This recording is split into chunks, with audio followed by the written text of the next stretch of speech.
siapa di baliknya atau gimana sih kabar orang-orang yang memperjuangkan semua itu. Sangat-sangat menguras energi dan itu terasa banget rasa lelah, rasa jenuh, capek, marah sama teman-teman itu terasa banget sih itu kejadian itu sangat-sangat penting. Ketika kita melakukan advokasi dan pendampingan, ternyata kita yang sebagai pendamping juga bisa capek.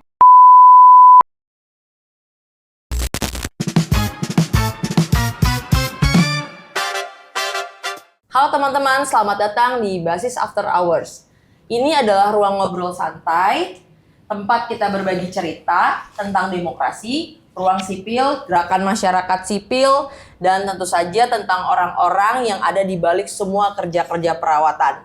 Karena seringkali kita melihat aksi kampanye, advokasi, atau kemenangan-kemenangan kecil yang kita raih, tapi kita tuh jarang banget ngomongin siapa di baliknya atau gimana sih kabar orang-orang yang memperjuangkan semua itu. Nah, di episode perdana ini kita akan ngobrol tentang bagaimana menjaga diri di tengah-tengah advokasi, pentingnya saling menguatkan, dan bagaimana tetap memelihara harapan di situasi yang hari ini jelas gak mudah. Nah, perkenalkan, nama saya Sari, saya dari IAPIKA. Ini adalah episode pertama kita. Kita akan ngobrol tentang bagaimana menjaga diri tadi di kerja-kerja advokasi. Dan hari ini juga sudah ditemani oleh dua kawan saya yang cukup ini ya, mungkin sering banget turun ke lapangan juga. Ini udah ada Safa dari Narasi Perempuan. Apa kabar Safa? Halo Kak, baik. Dan ada Arta dari LBH Medan. Halo, apa kabar Arta? Nah, dua kawan kita ini nanti akan menemani saya di podcast hari ini. Tentunya sudah tidak asing lagi yang mereka berdua sering turun ke lapangan. Jadi kita tahu kerentanannya dan juga mungkin kita bisa mengulik cerita-cerita dari dua kawan saya ini. Nah tapi kita mungkin nggak usah terlalu tegang-tegang banget ya. Okay. Nggak usah terlalu tegang-tegang banget. Sebelum masuk ke pertanyaan yang mungkin lebih serius, aku pengen nanya soal kalau ngegambarin cuaca hari ini nih, Safa dan Arta gitu ya, menggambarkan cuaca gitu pada diri kalian. Kalian tuh mendeskripsikan diri kalian, cuacanya tuh seperti apa di situasi hari ini, di hari inilah. Mungkin dari Safa duluan kali ya. Oke. Kalau hari ini mungkin aku ngelihatnya agak mendung gitu Kak. Agak mendung, tapi di balik mendung itu tuh ada pelangi. Mendung tapi ada pelangi. Iya, jadi sama kayak statement kita hari ini, biarpun mendung tapi kita tetap merawat, tapi ada warna di balik itu gitu mungkin. Menarik. Mendung kayak sedih gitu tapi ada pelangi gitu ya. Jadi menarik banget nih. Biasanya kan pelangi hadir setelah hujan ya? Iya, habis mendung-mendung hujan. Mendung-mendung, oke. Kalau Arta gimana nih? Kondisi cuaca hari ini dirimu? Cuaca yang menggambarkan kondisi saya hari ini mungkin bisa dibilang badai kali ya. Badai! Karena kayak living as Indonesian and orang Medan tuh itu struggle-nya tuh luar biasa. Gitu sih. Struggle ya? Iya. Dari aspek manapun ya? Udah cuacanya ekstrim, blackout, PLN tiba-tiba mutusin listrik, BBM langka, terus kami juga harus berhadapan dengan aparat, kayak capek gitu. Capek banget ya. Badai apalagi kemarin baru ada banyak bencana juga yang nyerang Sumatera Utara. Dan baru kemarin juga kan di Tapanuli Tengah ya? Nah, jadi banjirop atau apa? Dari tahun lalu itu ada bencana Sumatera yang sampai ada rumah yang sampai di bawah banjir dan segala macamnya. Dan karena pemerintah ini nggak serius ya dalam penanganannya, baru-baru ini terjadi lagi hujan dan banjir lagi gitu di wilayah Tapanuli Tengah. Dan itu luar biasa sih efek banjirnya, kayak kita sama-sama berdoa mungkin ya sama keluarga korban yang terdampak sama bencana Sumatera yang sampai saat ini tuh belum serius tuh ditanggapin sama pemerintah pusat di Indonesia itu sih. Makanya badai. Ya, makanya badai. Kawan kita Safa ini dari Kalimantan guys, jadi juga cukup punya tantangan Iya. ya merawat gerakan di Kalimantan. Satunya lagi di Sumatera. Ngegambarin hari ini dua-duanya sama-sama gelap ternyata ya, mendung terus badai lagi gitu. Tapi yang mendung masih mending nih, ada pelanginya gitu ya. Nah tapi masuk ke pertanyaan selanjutnya, aku mau nanya soal dua-duanya kan sering ke lapangan ya. Dua-duanya tadi ya kalau menggambarkan cuaca, kayaknya teman-teman yang nonton nih mungkin butuh tahu ya kalau kita ngomongin kayak kerja-kerja gerakan itu kan seringkali ya terdengar adalah kata semangat, berjuang, solidaritas gitu ya. Tapi tuh di balik itu tuh kita tuh kadang nggak pernah mikirin ada rasa lelah yang kadang nggak sempet kita sadarin tadi ya. Aku pengen mulai dengan pertanyaan ini. Kapan pertama kali mungkin teman-teman menyadari bahwa ternyata yang dirasakan tuh udah bukan cuma capek secara individu, tapi ini kelelahan secara kolektif gitu. Ada nggak momen tertentu yang membuat kalian ngerasa ternyata bukan aku aja gitu, ternyata yang lelah gitu? Mungkin bisa diceritain ke teman-teman. Dari Kak Arta, aku dulu. Dari Arta. Mungkin karena dari awal tahun ini ya LBH Medan itu sama teman-teman masyarakat sipil lagi fokus untuk mengadvokasi isu militer TNI. Itu bisa dilihat dari kami sama kawan-kawan masyarakat sipil yang melakukan judicial review ke MK terkait Undang-Undang TNI dan Undang-Undang Peradilan Militer. Nah, di sepanjang proses judicial review itu ternyata ada salah satu rekan kami Bang Andri Yunus yang kena siram air keras. Betul. Dan itu benar-benar kayak membuat kami itu sangat draining gitu ya. Karena di masa-masa kami betul-betul jor-joran main di MK, main di kampanye juga, main juga ke DPR. Tapi di sela-sela itu dimanfaatkan juga oleh oknum-oknum tertentu gitu untuk melakukan penyerangan. Dan itu betul-betul kayak sangat gimana ya bahasanya, sangat-sangat menguras energi dan itu terasa banget rasa lelah, rasa jenuh, capek, marah sama teman-teman itu terasa banget sih itu kejadian itu sangat-sangat draining. Selain itu mungkin juga pada saat Undang-Undang Polri, pengesahan Undang-Undang Polri itu sangat melelahkan sekali. Kenapa? Karena kita udah capek-capek judicial review ke MK udah ngeluarin putusan, polisi itu nggak boleh, Polri itu nggak boleh rangkap jabatan, nggak boleh ada di jabatan sipil kalau misalnya dia masih berstatus Polri aktif. Tiba-tiba nih Kapolri kita tercinta ngeluarin fakta, bahwasanya boleh. Jadi kan kayak ya terus kami ngapain ke MK gitu ya. Nah sekarang desain lagi tuh undang-undangnya sama pemerintah kita. Jadi kayak terus MK itu apa, ngapain gitu. Dan kayak kami berproses sekian panjangnya terus ya mana nih katanya kayak rakyat di atas segalanya itu kayak di situ sih kayak di dua momen itu kurasa yang memang kayak itu bukan di saya aja, semua teman-teman masyarakat sipil mau itu terlibat di kerja-kerja kolektif ataupun masyarakat sipil biasa gitu ya, itu kayak kerasa sih itu capeknya, jenuhnya itu kayak hopeless banget nih gitu sih.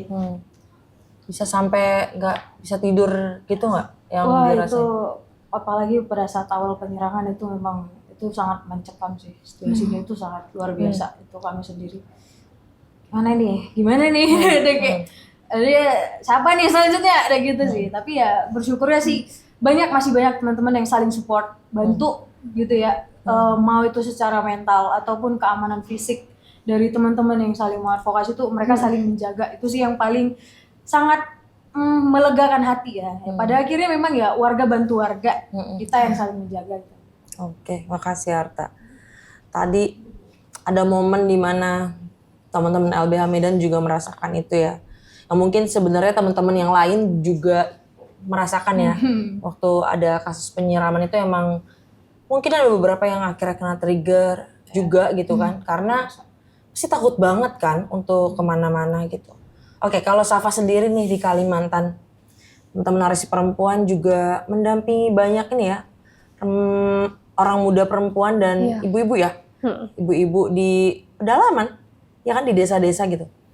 Nah ada nggak tadi ternyata nih bukan aku aja yang ngerasa capek, tapi ini juga jadi kelelahan kolektif gitu.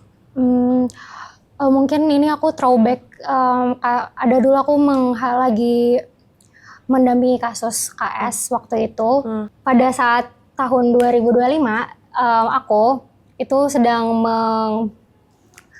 mendampingi kasus kekerasan seksual sama teman-teman, yang dimana kasus yang kami dampingi itu adalah pelakunya seorang tokoh besar gitu. Okay.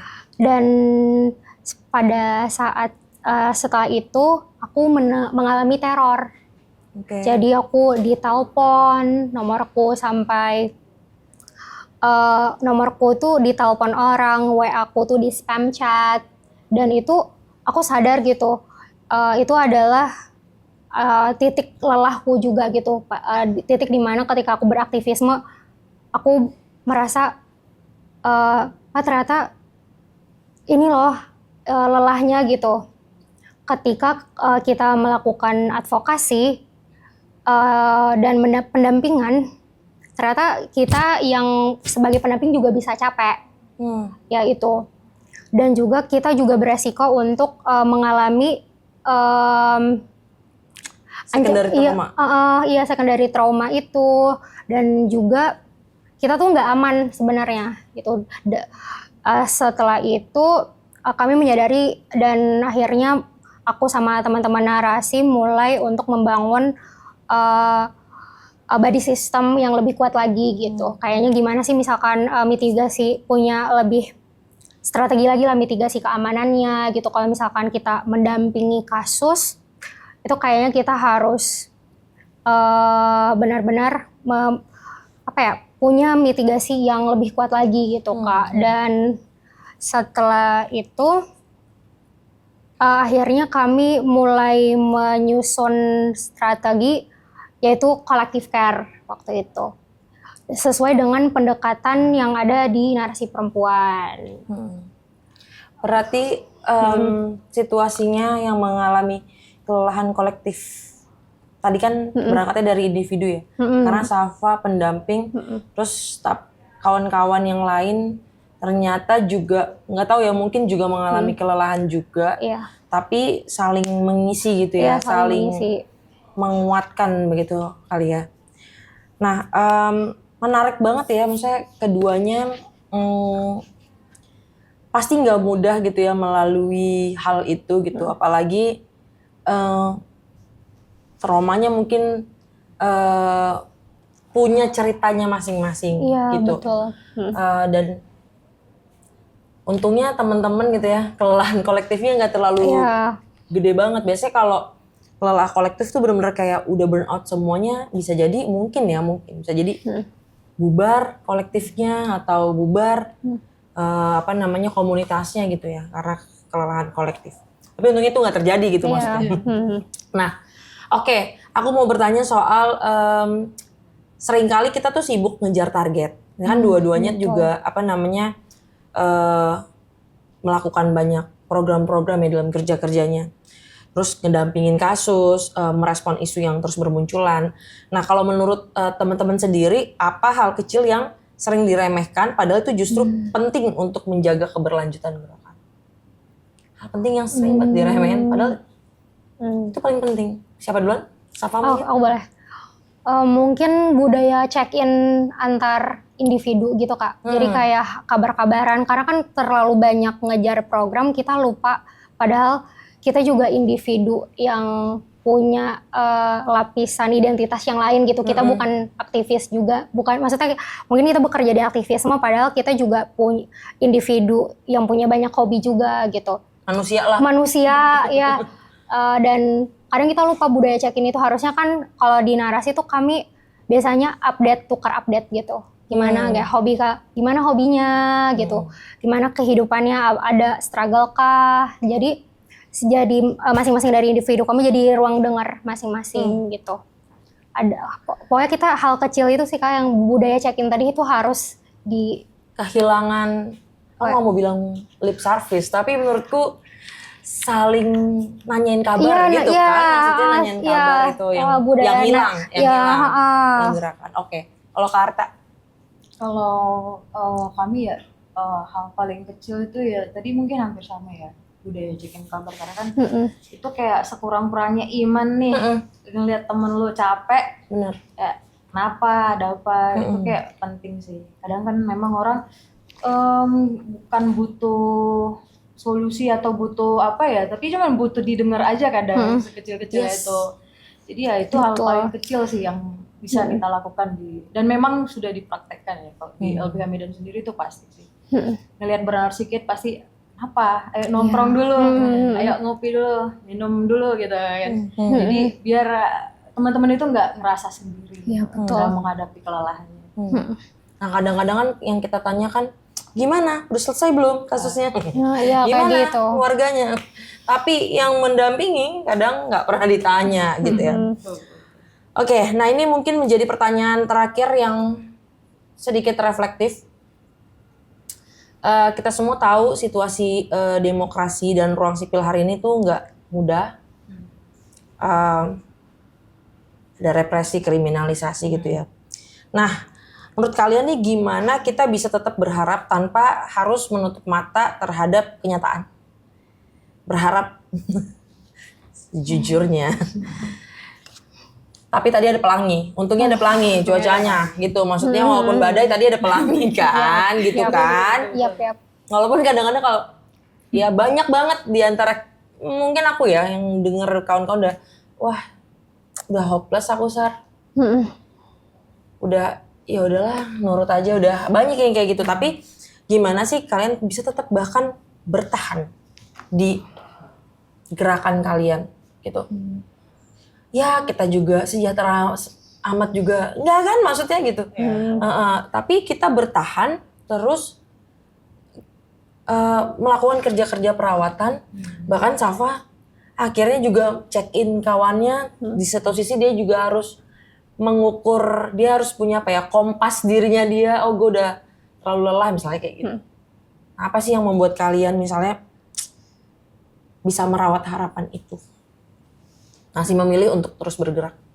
Kalau aku secara pribadi ya, yang selalu terlepas dari apa ya huru-hara yang terjadi di negara ini, di Sumatera dan segala macamnya, yang menjadi harapan aku itu selalu muncul harapan di diriku ketika mendampingin atau mengadvokasi kasus, ketika aku mengingat kasus-kasus yang sudah selesai dan bagaimana senangnya yang kita dampingin itu ketika mereka ngelihat kita udah kerja dan kita udah kayak mereka ngeliat tuh apa yang kita kerjain dan mereka puas dengan itu meskipun kadang masalah itu nggak selesai ya.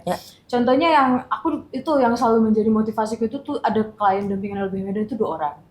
Yang pertamanya itu namanya nggak usah disebut. Oh nggak usah disebut. Cuman mereka 2 ini korban kekerasan aparat militer. Ada yang satu keluarga dibakar, ada satu lagi anaknya meninggal dunia. Yang mana mereka ini ketika kami dampingin gitu ya, mereka masih bisa senyum, mereka masih bisa ketawa, mereka masih bisa happy gitu. Bahkan mereka menyemangati kami, Kak semangat ya, kami tahu kakak capek, kami tahu kakak capek sidang, kakak harus kayak gini, tapi semangat ya Kak, makasih Kak. Kadang itu sih yang jadi harapan baru ya buat aku, kayak mereka aja yang udah mengalami itu, mereka semangat. Betul. Apalah aku yang cuman pergi sidang, apalah aku yang cuman kayak pergi ke sana ya, meskipun sebenarnya itu pun berat juga ya. Buat kita yang mendampingi gitu ya, tapi itu selalu menjadi harapan sih buat aku. Dan itu yang selalu menyemangatin aku sampai saat ini di LBH Medan. Bagaimanapun huru-hara di Indonesia Raya ini, saya tetap semangat karena saya kadang ngeliat yang kami dampingin ketika mereka senyum, ketika mereka ketawa, mereka bisa melanjutkan hidupnya, itu jadi motivasi sih. Itu juga bagian dari kolektif care nggak sih? Iya kan? Iya kan? Gitu. Kadang kalau ngelihat warga tuh kita ngerasa ya ampun nggak bersyukur nih gitu maksudnya. Iya nggak sih kadang-kadang situasi yang digusur misalnya kayak taruh gitu kan. Itu juga menurut aku itu juga kalau aku secara pribadi aku merasakan itu gitu ketika apa yang mau terus-terusan ada di ruang sipil ini gitu ya. Kalau bukan karena ngelihat kayaknya kita makan enak banget itu jadi mikir nggak sih kayak di situ makan gak ya gitu. Suka berpikir yang kayak gitu, jadi akhirnya empati itu jadinya terus bertumbuh gitu. Kalau Safa sendiri? Kalau aku sih merasa ada semangat dari teman-teman itu sih yang jadi harapan, terus kayak kita udah bareng sama-sama gitu. Tapi juga menyadari ruang jedanya. Jadi kalau misalkan teman-teman atau kita secara personal butuh jeda, nggak apa-apa. Jeda istirahat dulu. Jadi sangat valid kok teman-teman yang beraktivisme ngambil ruang istirahat dulu, jeda. Betul. Dan refleksi dulu. Betul. Apa kerja-kerja yang telah kita lakukan gitu. Dan refleksi itu bisa jadi harapan gitu Kak. Untuk kita jadi energi lagi untuk beraktivisme gitu. Jadi valid untuk istirahat dulu, jeda dulu, tarik nafas dulu gitu. Itu valid banget sih Kak untuk jaga psikososial kita. Jadi memang ketika collective care itu muncul, ngelihat kawan yang sakit misalnya, terus kok nggak kesini, kok nggak ngerjain ini, oh dia sakit. Kita kan harusnya, ya dia juga manusia gitu kan. Maksudnya nggak bakal bisa berjalan juga nih gerakan kalau misalkan semua pegiat-pegiatnya itu sakit, stres misalnya kayak gitu. Ya aku sepakat tuh untuk bisa mengatakan, tapi bahkan kadang-kadang tuh kita untuk ngomong kita capek aja gengsi tahu di circle-circle kita ini kadang-kadang. Nah aku ngerasain tuh kadang harus bukan memaksa. Aku juga ada kolektif gitu juga, jadi aku sering misalkan mantau dari jauh gitu, oh ini kayak udah capek banget nih gitu misalnya, tapi juga masih nggak kosar, gue kuat, nggak bisa gitu. Maksudnya di sini kita saling ngingetin alarm sih, kayaknya capek deh, coba istirahat dulu, nggak udah stop gitu. Nah itu mewajarkan hal-hal itu kan juga sebenarnya bagian dari collective care ya, untuk istirahat. Betul. Beda kalau mangkir ya atau males gitu kan, kita juga tahu gitu. Misalnya kayak gitu. Tapi untuk melihat untuk saling saling mengingatkan sama peka nggak sih gitu. Peka ngelihat kawan sendiri. Oke. Nah, sebelum kita tutup, ada satu pertanyaan lagi nih. Tapi ini tenang aja, ini cukup ringan banget, nggak yang kayak tadi mikir-mikir panjang-panjang. Pertanyaannya ini gini. Ini karena basis after hours, jadi kita jangan kayak kerja. Jadi biasanya kita kalau pulang kuliah, pulang kerja gitu ya, suka dengerin musik. Betul. Kalau ada satu lagu yang akhir-akhir ini paling sering menemani kawan-kawan, lagu apa dan kenapa lagu itu yang dipilih? Akhir-akhir ini nih, menemani kawan-kawan. Karena kan biasa lagu tuh punya cerita. Kalau kita lagi jatuh cinta, lagunya ini gitu kan. Kalau kita lagi putus, lagunya ini gitu. Nah, di situasi yang sekarang nih kawan-kawan alami gitu ya, hari-hari ini, tadi kan badai, yang satu mendung tapi ada pelanginya. Lagu apa yang menemani keseharian kawan-kawan hari ini? Akhir-akhir inilah. Kalau aku bukan lagu lagi sih, bukan album. Album, boleh. Aku lagi on loop itu, albumnya Olivia Rodrigo, You Simply Said for a Girl. In Love itu kayak, udahlah. Inilah memang itu. Tapi jadi semangat banget. Tapi jadi semangat gak? Iya. Atau semangatnya atau mungkin jadi kayak galau-galau ya galau. Kalau lagi berefleksi. semangatnya ya itu sih. Oke. Album langsung album. Recommended banget itu lagu. Oke, kalau sama? Kalau aku Jepangan banget lagi. Gak apa-apa, walaupun saya juga nggak tahu. Aku lagi suka banget sama Takanaka. Jadi yang aku dengerin itu Tokyo Reggae judulnya. Itu koplo-koplonya. Ya mungkin sedikit kayak reggae kali, kayak city pop gitu. City pop. Jadi kalau habis dengerin itu aku kayak joget-joget sendiri gitu. Jadi kayak ngerilis emosi. Jadi kayak gitu sih. Jadi sambil joget-joget gitu. Oke. Aku? Ya boleh Kak. Apa? Kakak tuh, lagu terakhir, lagu yang sering diputar. Sendiri apa nih? Iya ini parah banget. Tapi aku tuh orangnya sebenarnya, ini kan karena kamu Gen Z ya? Dua Gen Z. Nah karena saya milenial nih, jadi lagunya tuh aku lagi dengerin lagu momen dimana aku kalau marah itu dulu sering dengerin lagu-lagu yang agak ngebeat gitu, yang agak wah gitu.